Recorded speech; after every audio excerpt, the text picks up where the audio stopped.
اللہ سبحانہ و تعالیٰ کے نام پاک سے آغاز، جو بڑا مہربان نہایت رحم فرمانے والا ہے، اور کروڑوں درود و سلام ہمارے اور آپ کے آقا حضرت احمد مجتبیٰ محمد مصطفیٰ صلی اللہ علیہ وآلہ وسلم پر کہ آپ کی خدمت اقدس میں ہدایہ درود پیش کرنا اہل ایمان کے لیے دنیا اور آخرت میں کامیابی، بھلائی، فلاح، نجات اور بلندی درجات کا ذریعہ ہے۔ اللہم صلی علی سیدنا و مولانا محمد وعلی آل سیدنا و مولانا محمد وبارک وسلم۔ ناظرین محترم، السلام علیکم ورحمۃ اللہ وبرکاتہ۔ میں ہوں آپ کا میزبان محمد رئیس احمد۔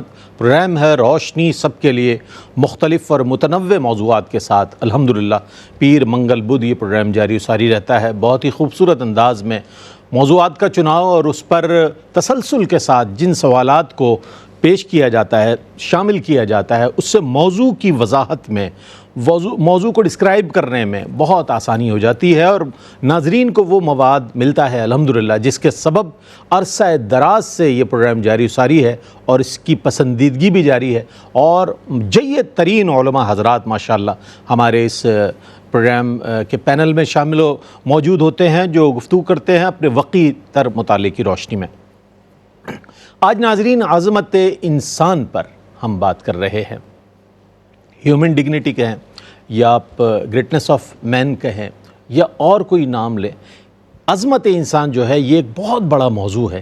آج اگر انسان، آج کے دور کا انسان اگر اس موضوع کو دیکھے اور اس کی عظمت کو سمجھ پائے تو وہ اس بات کا ادراک کرے گا کہ یہ تو وہ ہے کہ جو اشرف المخلوقات ہے، تمام مخلوقات میں اشرف ہے۔ یہ وہ ہے کہ جو خلیفۃ الارض ہے، یعنی کہ اللہ کا نائب ہے زمین پر۔ یہ تو وہ ہے کہ جو مسجود ملائکہ ہے، اس کی تو بڑی شان و عظمت ہے، لیکن اپنے ہی کیے ایسے اعمال کے سبب آج کا انسان اس سطح پر نظر آتا ہے کہ وہ انسانیت بھی اس پر شرمندہ نظر آتی ہے۔ بہت عظمت ہے، بڑی رفت ہے، اللہ نے بڑا رتبہ دیا، بڑے اختیارات دیے، بڑی حیثیات عطا فرمائی، اور بہت ایسی خصوصیات اور اوصاف سے متصف فرمایا کہ یہ مخلوق یعنی کہ حضرت انسان جو ہے وہ ساری مخلوقات میں ممیز و ممتاز نظر آتا ہے۔ تو اس حوالے سے انشاءاللہ بات کریں گے ممتاز و معروف عالم دین حضرت علامہ مفتی محمد سہیل رضا امجدی صاحب تشریف فرمائے۔ میری بھی آج کئی دن بعد حضرت کی زیارت ہوئی اور ملاقات ہوئی، بہت اچھا لگا۔ السلام علیکم ورحمۃ اللہ وبرکاتہ۔ وعلیکم السلام ورحمۃ اللہ وبرکاتہ۔ امید ہے کہ آپ صحت عافیت کے ساتھ ہوں گے ماشاءاللہ۔ الحمدللہ طبیعت کیسی ہے آپ؟ الحمدللہ بہتر ہے۔ اللہ آپ کو صحت کاملہ اجر عطا فرمائے۔ آمین آمین۔ اور میرے بائیں جانب علامہ مفتی خرم اقبال رحمانی صاحب، بہت عمدہ عالم دین ہیں ماشاءاللہ، اور متواتر متعدد پروگرامز کا حصہ ہوا کرتے ہیں۔ ARYQ TV پر تشریف فرمائیں۔ السلام علیکم ورحمۃ اللہ وبرکاتہ۔ وعلیکم السلام ورحمۃ اللہ وبرکاتہ۔ اچھا مفتی صاحب، ابتداً اللہ تعالیٰ نے انسان کو جو عظمت عطا فرمائی ہے، تو ظاہر ہے ہم تو طالب علم ہیں، ہماری وہ نظر نہیں ہے، یا جو عام قارئین ہے، جو ناظرین ہیں ہمارے، آپ کیا فرمائیے گا کہ از روئے قرآن جو عظمت انسان نظر آ رہی ہے وہ کیا ہے؟ اس پر کچھ روشنی ڈالیے۔ بسم اللہ الرحمن الرحیم، صلی اللہ علیہ وعلی آلہ واصحابہ وبارک وسلم۔ دیکھیں، بندہ قرآن کریم کی اس آیت کریمہ کو پڑھے نا کہ وفی انفسکم افلا تبصرون، کہ تمہارے نفسوں میں، یعنی تم اپنے بارے میں غور کرو، اپنے آپ کو دیکھو تو تمہیں اللہ تعالیٰ کی سمجھ آئے گی۔ بے شک بے شک۔ تم اپنے آپ میں تفکر کرو تو تمہیں اللہ تبارک و تعالیٰ کی جو تخلیق ہے اور جو اس کی ایک فضیلت ہے، جو اس کا قرب ہے، وہ تم سمجھ پاؤ گے۔ اب ہم دیکھتے ہیں کہ اللہ رب العالمین نے انسان کو وہ شرف، وہ فضیلت عطا فرمائی جو اور مخلوقات کے حصے میں نہیں آئیں۔